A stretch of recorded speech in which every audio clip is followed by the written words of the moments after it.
हमारी सरकार बनने के बाद सबसे पहले एससी वर्ग की जो जितनी लंबित 1 लाख की जो नौकरियां उनको तुरंत उठा जाएगी कि अब की बार हर घर से पढ़े लिखे युवा को रोजगार देंगे, नौकरी देंगे। जो बच्चे बेरोजगार रह जाएंगे उन्हें मायूस नहीं होने देंगे। हमें 21,000 रुपया बेरोजगारी भत्ता देने का काम। हाँ, जो रोजगार निगम बना रहा है, कौशल निगम है, हम इसको खत्म कर देंगे और इसको खत्म करके इसकी जगह स्थायी नौकरियां निकालेंगे और स्थायी नौकरी निकाल करके पढ़े लिखे बच्चों को रोजगार प्रदान करने का काम है। वहीं पोर्टल की जो है उनको भी खत्म करने का काम है। इन पोर्टल की वजह से लोगों को बहुत परेशानी है। वहीं घरेलू जो बिजली का बिल है, कोई 300 यूनिट माफ करने की बात करता है, कोई 500 यूनिट माफ करने की बात करता है। हम इस तरह का सिस्टम बनाएंगे कि बिजली का एक नया पैसा भी किसी के घर का बिल नहीं आएगा। लेकिन उससे पहले सरकार बनते एक व्यवस्था कर देंगे कि 500 रुपये से ज्यादा किसी घर का बिल नहीं होगा। इंडियन नेशनल लोकदल पार्टी और बहुजन समाज पार्टी की प्रदेश में सरकार बनने के बाद जो हमारा एक कॉमन मैनिफेस्टो है, हम उसके ऊपर आगे बढ़ेंगे। मैं आपको थोड़ा सा उसके बारे में जानकारी देना चाहूंगा कि हमारी दोनों पार्टियों की मिलकर के प्रदेश के प्रति किस किस्म की सोच है, हम कैसे प्रदेश को आगे लेकर जाना चाहते हैं, किस तरह से लोगों को सुविधाओं से लाभान्वित करना चाहते हैं। सरकार बनने के बाद सबसे पहले जितनी भी सरकारी नौकरियां हैं, इस भारतीय जनता पार्टी ने एक षड्यंत्र के तहत विशेष रूप से अनुसूचित जाति और जनजाति की नौकरियों जो बैकलॉग था उसको बढ़ने की बजाय किसी न किसी तरीके से उनको उस नौकरियों से वंचित रखने का काम किया।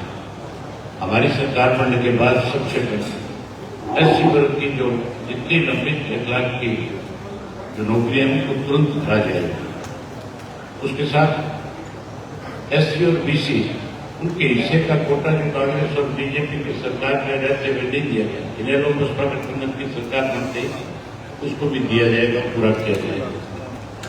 हमारी सरकार बनने के बाद एससी वर्ग के लोगों को 100 गज के प्लाट, जो भूमिहीन लोग हैं उनको 100 गज के प्लाट देंगे और उसमें दाऊद इब्राहिम आवास योजना के तहत पक्का मकान बना करके देंगे ताकि गरीब आदमी को एक सट रखने की। एससी और बीसी वर्ग के बच्चों की जो परीक्षाएं, प्रतियोगिताएं परीक्षाओं की जो तैयारियां हैं, उसके लिए हम उनको अब तो उनसे पैसा वसूल किया जाएगा, हम उनको निःशुल्क जो है उसकी तैयारी करवाएंगे ताकि वो बच्चे भी भविष्य में आगे बढ़ सके, वो भी अपनी अच्छी शिक्षा ग्रहण करके अच्छा उसके साथ साथ आपकी कोचिंग ले जाएंगे, कोचिंग सेंटर बनाएंगे जिनमें उनको उचित शिक्षा दी जाएगी ताकि वो अच्छे स्थान प्राप्त कर सके, अच्छी नौकरियां ले सके। इसी तरीके से एससी और बीसी वर्ग के जो बच्चे हैं उनकी स्नातक तक की पढ़ाई जो उसमें कोई पैसा चार्ज नहीं किया जाएगा, चाहे वो किसी प्राइवेट कॉलेज में पढ़ेंगे, चाहे वो किसी प्राइवेट यूनिवर्सिटी में जाएंगे, चाहे वो किसी कोचिंग सेंटर में जाएंगे। अब उनके पूरे खर्चे की व्यवस्था सरकार उठाने का काम करेगी। एमबीबीएस में एससी और बीसी वर्ग के मौजूदा जो कोटे को बढ़ाया जाएगा। जनरल कैटेगरी के बच्चों से जो अनिवार्य वोट जो बढ़ाए जा रहे हैं हम उसको खत्म करेंगे। ये एक मतलब सरकार ने कैसे भेदभाव पैदा किया कि पहले वोट भरो, पैसे जमा कराओ, उसके बाद फिर आप आगे एडमिशन लो, आगे करो। हमें सुविधाएं प्रदान करनी है, ना कि किसी के सामने कोई दिक्कत खड़ी करनी है। इसलिए हमने तय किया कि वो बॉन्ड जो है उसको हम खत्म करेंगे। महिलाओं पे हो रहे अपराध पूर्ण रूप से जो है उस व्यवस्था को बदलने का काम करेंगे, उस पर रोक लगाएंगे।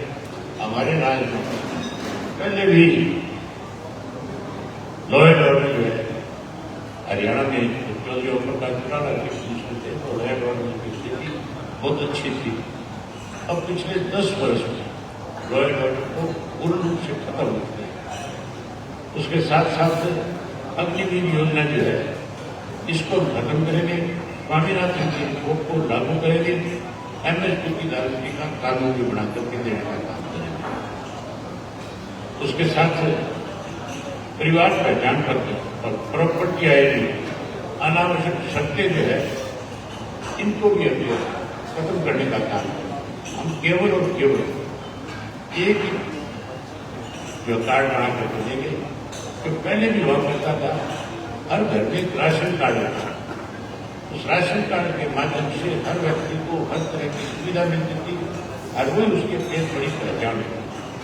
उसके साथ साथ अनुबंधित आधार पर दी जाने वाली सरकारी नौकरी को खत्म करके स्थायी नौकरियां दी जाए। ये जो नया इन्होंने सिस्टम बना रखा है, जो आज की डेट के अंदर हाँ जो रोजगार निगम बना रखा है, कौशल निगम, इसको खत्म कर दें और इसको खत्म करके इसकी जगह स्थायी नौकरियां निकालेंगे और स्थायी नौकरी निकाल करके पढ़े लिखे बच्चों को रोजगार प्रदान करने का काम है। वहीं पोर्टल की जो है उनको भी खत्म करने का काम है। इन पोर्टल की वजह से लोगों को बहुत परेशानी है। कर्मचारियों की जो ओल्ड पेंशन स्कीम है, आज कांग्रेस भी कहती है कि हम इसको लागू करेंगे, लेकिन इसको बढ़ाने वाली कांग्रेस पार्टी, कांग्रेस को केवल उनका वोट लेना चाहती है। लेकिन हमारी सोच है कि कर्मचारियों की स्कीम को फिर से लागू किया जाए। इनकी जो मांग है, जैसे सरकार ने तुरंत इसको लागू करने का काम किया। वहीं प्रदेश में आज गुंडों और बदमाशों का बहुत बड़ा दबदबा है। हैरानी की बात है कि पुलिस को ज्ञान देते और कहते हैं कि सब चीजों के अंकुश लगाए पुलिस, और दूसरी तरफ जो इस किस्म के लोग हैं उनको सरकार की तरफ से बड़ा संरक्षण दिया जाए। आज जो इस किस्म की घटनाएं हैं उसके लिए पूर्ण रूप से सरकार में सत्ता में बैठे लोग हैं जिन्होंने इनको संरक्षण दे रखा है। हम ऐसे लोगों को सख्ती से पेश आएगी हमारी सरकार, और जिन लोगों ने इनको अब तक संरक्षण दिया उनके खिलाफ भी हम सख्त कार्रवाई करने का काम करें।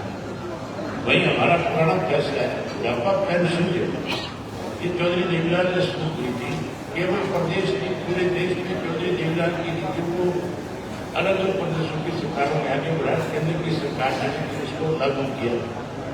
तो 100 रुपये अपने शुरू थी, आज बढ़ करके 3000 के करीब होगी। हम इस पेंशन को हमारी सरकार बनने के बाद पेंशन की 7500 रुपये महीने के हिसाब से देने का काम करें। वहीं हर घर से पढ़े लिखे रोजगार बच्चे को रोजगार और नौकरी दें। हमने पहले भी रोजगार दिया था, नौकरी दी थी। उस नौकरी और रोजगार किए हुए में चौधरी ओम प्रकाश चौटाला तक षड्यंत्र के तहत 10 साल की कैद हुई थी। लेकिन उन्होंने कोशिश की 10 साल उस कैद को काटने का काम किया, ना कि किसी के दरवाजे में जाकर। और फिर हमारा फैसला है कि अब की बार हर घर से पढ़े लिखे युवा को रोजगार देंगे, नौकरी देंगे।